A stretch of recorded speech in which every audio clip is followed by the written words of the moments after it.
it's Valentine's Day. No, not really, but it is on Sister Wives. So we are Rewatch. We also Sister do Wives. 90 Day Fiance, which nobody seemed to know about. We've also done Seeking Sister Wife, Seeking Brother Husband. We've done My 5 Wives.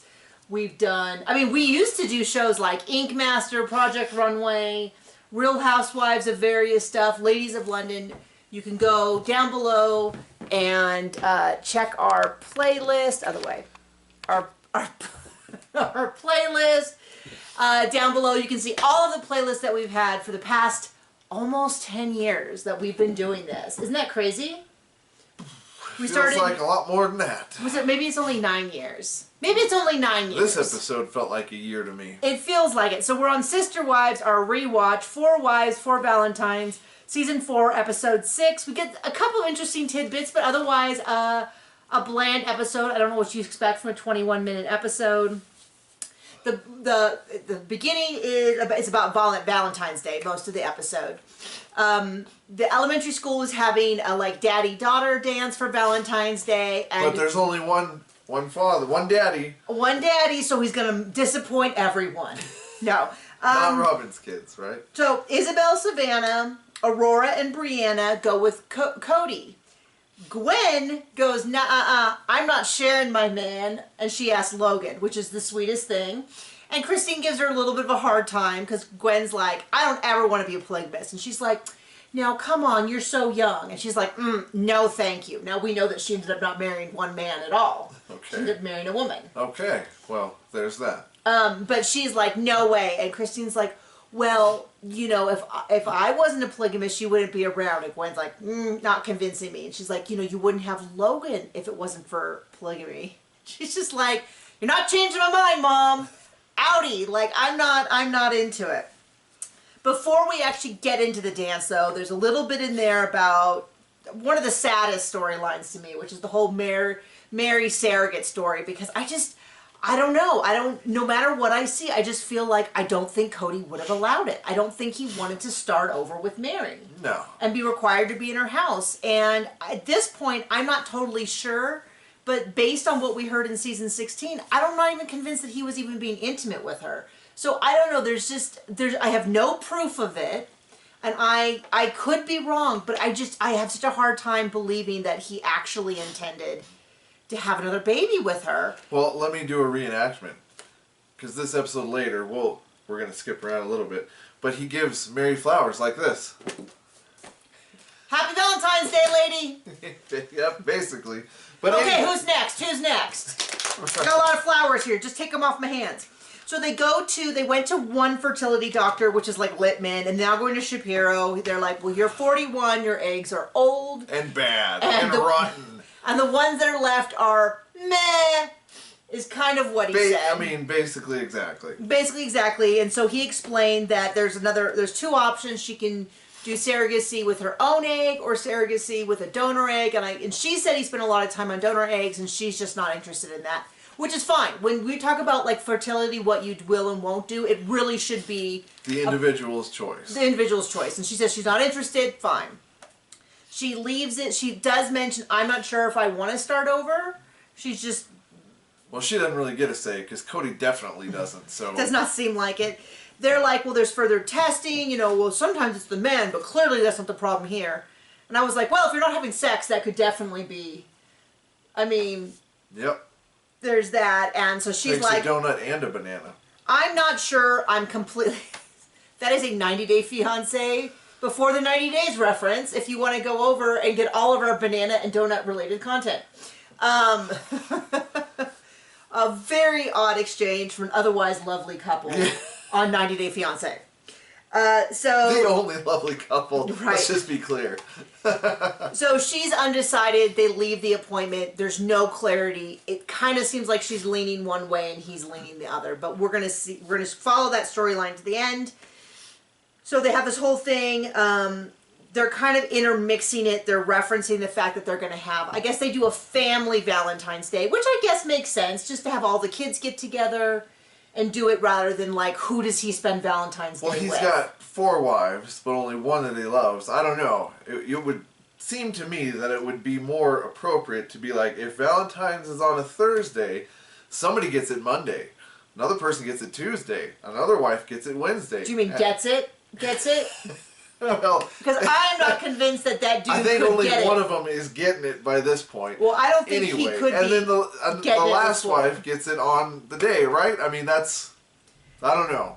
John is not a professional polygamist, so definitely not. do not take any of his advice as recommendations. But I just feel like if it's going to work, you kind of got to make people feel special. But that's okay, because they'll make him feel special, because it's his special day. So, as they're getting the kids ready, Mary goes to Robin's house to hang out with the little girls. Robin goes on and on and on. Where she talks about feeling like a third wheel, like they don't feel like she's a mother, just another one of Daddy's wives. Well, what she says is that she wants to come over and help, and Robin goes on and on about how the little girls love Mary and all that. And then, yeah, she talks quite a bit about how because they're all separate, she doesn't feel like another mom. She feels like another, like you said, Daddy's wives. But the reason I want to point this out is that when they get back into the cul-de-sac, they knew exactly what was going to happen when they moved to Flagstaff. Because it happened when they moved to Vegas. Which is the families were split up. They had to like plan and invite people over. There wasn't this kind of cross intimacy. So but did it matter when they were in a cul-de-sac and he spent almost all of his time at Robin's? I think it did. I mean, I think he was already screwing around, but I think it was easier for the wives. And I do to see him at her house and not just thinking, oh, maybe he's spending long hours at his pretend work. I was specifically going to reference the moms and the kids relationship. Oh. Because it was easy for... Now, trust me, I am not saying that he was great in Vegas. I'm just saying that the other wives' lives were probably easier. Because they could walk someone over, hey, can you watch Savannah for a few minutes? Or, I'm going to leave... Savannah's 12, I'm going to leave her in the house, but if she needs anything, she's going to come over to your back door, just let her know. Hey, can we borrow this? Like, I'm just saying that kind of stuff. But I'm saying, here we are in Vegas with them really struggling. So when they left Vegas, they knew exactly what they were in for. I think it was by design. I know. But I'm still mad that it's a miracle they got those 4 houses in a cul-de-sac, as we'll talk about in a minute. And I still am mad that they did it. What year was this? I don't know, John. Okay. I mean, I can look it up. But... No, I don't care that much. Okay. Don't ask me things you don't. You gotta ask me these questions before we start if you want me to. That would mean I would need to up. think about preparing. You got me here in this chair, so let's. But what frustrates me is that it was, as we'll get into, it was a miracle they got these houses in Vegas, and when Cody, okay, I don't know why this has been bothering me for the past couple days. Words is hard. When Cody said they were going to leave Vegas, Christine and Janelle put their foot down and said, no, we barely got these houses. It's a miracle we got these houses. My kids are happy. They're settled more or less. I'm not going to leave. And I was like, yeah, finally putting their foot down. And then they both caved. And I still kind of, like, that was certainly still feel bad for the kids that got. Yeah. That was a big screw up on their part. And I do think, now, we all screw up at some point in our life, so it doesn't make them inherently bad people. But I do think, yes, sir. Yes, sir. I do think that part of that is maybe, I don't know, I would like to think that Janelle right now, sticking up for her kids, is to try to not make that same mistake again. Being like, last time I trusted Cody when he told me how it should be with the kids, and my kids really, really suffered, and we never recovered as a family, and I don't trust him anymore to make decisions for the family. I would be curious. If I was running the tell-all, that's something I would bring up. I would bring up this footage and be like, is that something you regret making a decision? And if they say yes or no, be like, if they say yes, be like, is that informed what you're doing now? Like, did you make the decision of like, no, I'm not going to, I don't know if you remember this with Isabel's surgery. Do you remember what the options, when he said he didn't want her to get surgery? You mean Isabel's vacation, according to Cody? Do you remember the 2 options that he told Isabel that she could have about the surgery because he didn't want her to have it then? Suck it up and wear a brace? I don't know. Nope. We could get it in like 6 months or a year when COVID got better, but considering it's now way later and he's still saying all this stuff, I don't think it happened. The other option was... Of course, it was a delay tactic. You could go alone. You can go alone. She's 17. He was going to send What her a on surgery. loving father. And then it cuts to an interview with Christine going, I don't know what he's thinking. I'm not going to send her alone. I'm not sending my daughter alone for major surgery. He sent Robin to have her kid alone, right? Yeah. Oh, no, that was Christine. Yeah. Definitely not Robin.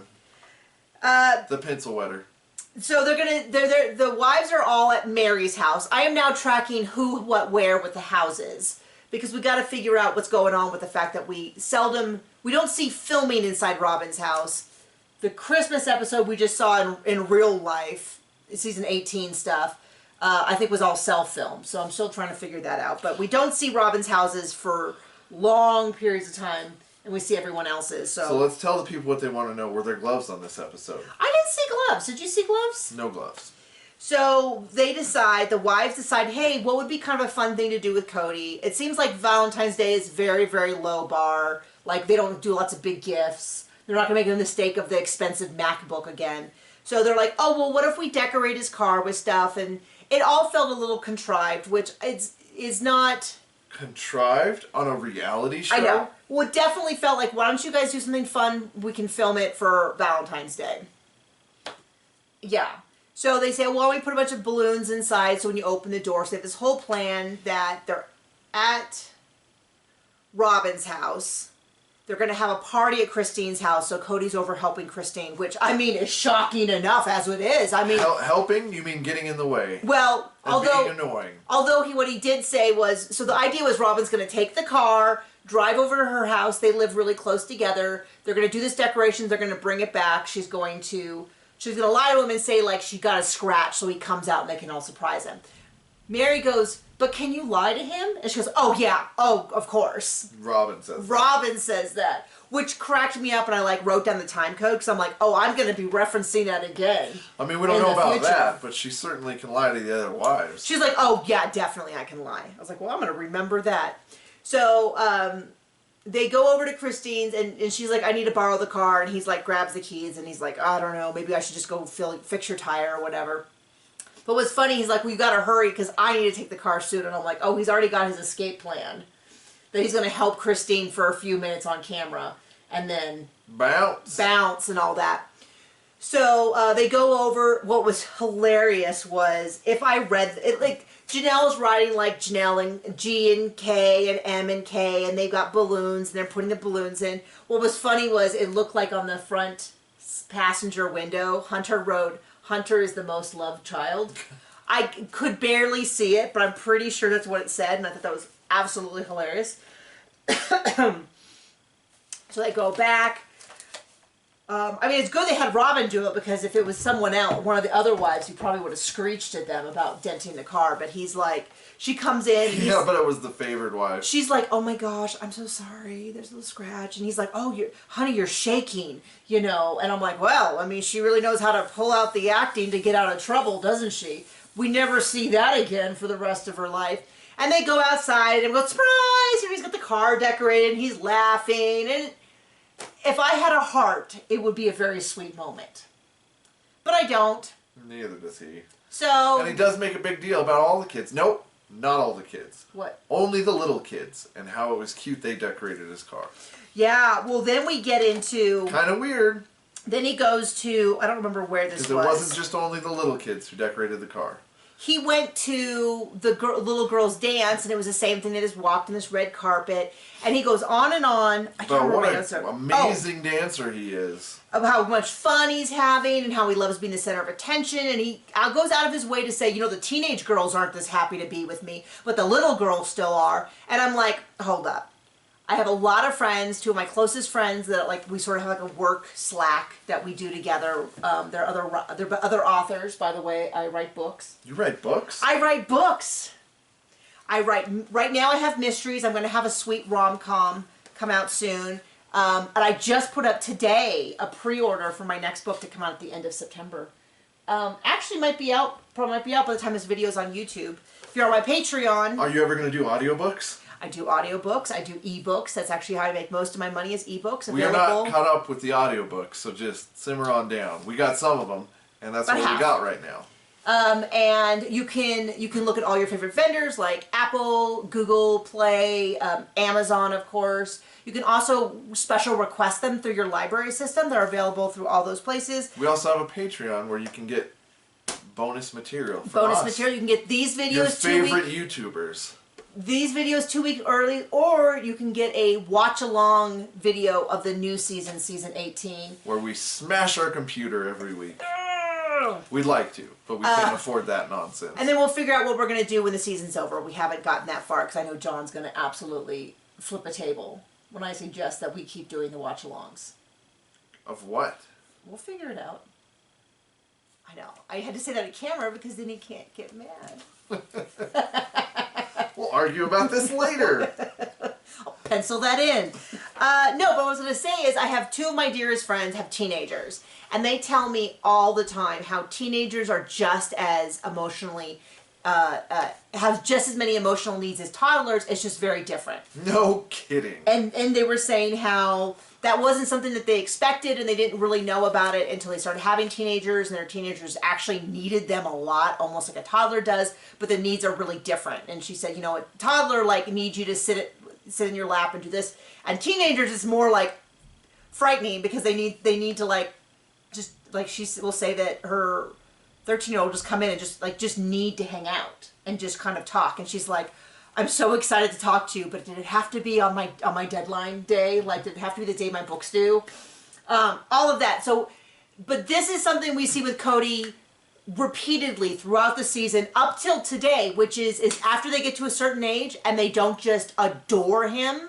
Because our son still thinks we're pretty cool. Yeah, for now. He's not a teenager, so No, but I mean, we're very aware that is going to transform. And he's going to go from like, thinking we know stuff to thinking well, we don't. I don't know that he thinks we know stuff. He's never been that kid. But he thinks like when you like make goofy faces and like tickle him, he thinks that's the coolest thing ever. And he still like wants to like sit on my lap and like share a blanket and cuddle and stuff. And we know that that's limited. And what we're hoping with our son is that as he gets older and needs different things, we'll figure out how to connect with him then. If he wants to start doing Lego sets, we'll do Lego sets. He wants to build things or go to cooler places. We love him. I know. Wild idea. I'm sure there's no parents that can relate. But and it's almost like we will love him when he gets older. Yeah. Unlike Cody. And so, but when Cody's like so quick to be like, yeah, my teenage girls don't enjoy, but my kids do and they're great. My little ones do. He's not at the point where he's saying Robin's kids yet, but that's coming. Yeah, that's not quite there yet. So they have the big party. Oh, then they have this thing where Cody's like, well, it's Valentine's Day, so I better go get Valentine's Day stuff. And you and I both were like, oh, this has to be TV, because who can go on Valentine's Day to a florist? Have you ever been to... I don't know. On Valentine's Day? There's no flowers left. Have you gone? They laugh at you. Wait. I've had friends that wait until the last minute and then are surprised. There's none. And then he's like, well, I'm going to... And I picked up something that I had never caught before. I've watched this show a lot. So they show him picking. I was like, I got to pick out special bouquets for everyone. And he specifically says, I'm going to pick out these lilac roses because Christine loves these lilac roses and this fire and ice thing. And so then, that's what she gets, right? No, later on he gives the purple roses to Robin. So I'm pretty sure he mixed up Robin and Christine's flower arrangements, and the editors pointed that out, and I never caught it in all these years. Or he made a decision later on and switched them up. I mean, it's very possible that, but it's just funny that they clearly show him handing. You hear Mary say, "Oh, well, the ones with the purple ribbon must be for Robin," and then he gives them to Robin, and I'm like, "Wait, those are the purple roses." And I look over at Christine's, and I'm like, "No purple roses." Interesting. Not the biggest scandal. This is not going to rock the sister-wife world, but I thought it was hilarious. But Mary specifically says that when he handed out... So they go to the family party at Christine's house, and he hands out flowers there, which feel very much like, and then Mary says it was like super inconvenient. He handed us flowers, and then I was like, well, what do I do with these flowers for the rest of the evening? Did she use the word generic? What was the word? No, she used obligatory. Oh, okay. Because she said he just kind of was like, here are flowers. Here is your obligatory love item. Bye. And she was like, it didn't feel like a moment or anything. It definitely felt like, look at me with all my flowers for all my wives. Here, here, here, here. And they had nowhere to put it down. They did hand out lots of gifts to the kids. It looked like lots of chocolates and little stuffed animals with hearts and stuff like that. And Janelle stated that they've been doing a Valentine's Day party for years, and this is the best one they've done. I don't throw a lot of parties, so I should not be judging, but it didn't seem like they had put that much effort into it. There was like a cheese fountain. Well, they did for Cody. Or a chocolate fountain. I don't know. I think it's a chocolate fountain, not a cheese fountain. I think the cheese fountain is something I made up in my head. And there's not a cheese fondue fountain, but I think there is a chocolate fountain. That's what I prefer.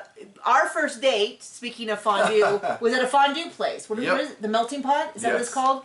And we had just dessert because neither one of us wanted to be locked into a date forever. And I always think fondly of, every once in a while I'll make fondue. Like I'll make like a beer cheese fondue. And we're like, man, this is so good. I love chocolate. I love, the entree is always sort of like, the entree ends up basically being more like a hot pot than a fondue. Yeah. But still good. Still do it. We'd always go get the full meal, and it was always too much food. But it was good. And so I think the last time we went, we got just the cheese and chocolate. Probably. And we were like, we can get beef anywhere. Yeah, right. So the last part of the episode is... They get all their houses. Is the meetup with the loan officer. And I found it really crazy, super bizarre the way they did it. They must have gotten together with her before, like production, and said, how is the dumbest way we can do this? Let's do that. How can we drag it out the longest? Because the first thing she says is there's good news. The cul-de-sac you're looking at, which was 2 empty properties and 2 nearly completed properties. And she's like, we got you financing. Isn't that great, John? They got him financing. Well, first of all, she explains it's through private lending. And they need 40% down. 40% down and an interest-only loan. Like, brutal. What could go wrong? Brutal. And then she's like, but I do have some bad news. So-and-so couldn't be here today to tell you this crappy news. But one of the properties sold. And I was like, that's a total deal breaker, 100%. Like, why would you even lead with that? I'm guessing that's something you go over the phone. You know what? These properties fell through. Sorry. We'll look elsewhere. Do you want us to still look at financing on the other 3? And you say, no, not really. But no. How does the realtor get on TV? Or loan officer? Or whoever who cares? So then he starts talking about right in front of maybe what she did that was like... get on TV. Well, I was going to say is that to try to get them to just get 3 of the houses and then the one someplace else, which Cody seems open to. And I'm like... This is a sprawling city with tons of homes being built. Just look farther out, which is what they eventually do. But spoiler alert, they eventually do that. But he's like, well, maybe we'll just get 2 houses and then try to get around it. And I was like, so you just hope that your neighbors eventually move? Like, that seems like a dumb idea when there's actually stuff being built. So they just hold back and forth. A dumb idea, Cody? No way. Honestly, the fact that they ever got the cul-de-sac with 4 homes, which we will eventually find out how they do, really is a miracle. Like an absolute miracle. Well, at least they sold when the property values were up and they all made money, right? No, absolutely not. Absolutely not. Cody, good decisions? Like oil and water, baby. So they're like, well, we'll just meet with Mona and start over. So they get all the kids together to tell them. One of the teenagers goes, they're always saying stuff and nothing ever works out, so I don't really believe them. And I was like, like, they are not wrong. But that was kind of crazy to hear. And then the kids are like, yeah, whatever, okay. Good setup for them actually to get it. The fact that they left is just the dumbest thing ever. But anyway, that's the episode. Another fun episode. Don't forget, Robin's a great liar, and she can absolutely lie to Cody to get what she wants anytime. Okay, bye.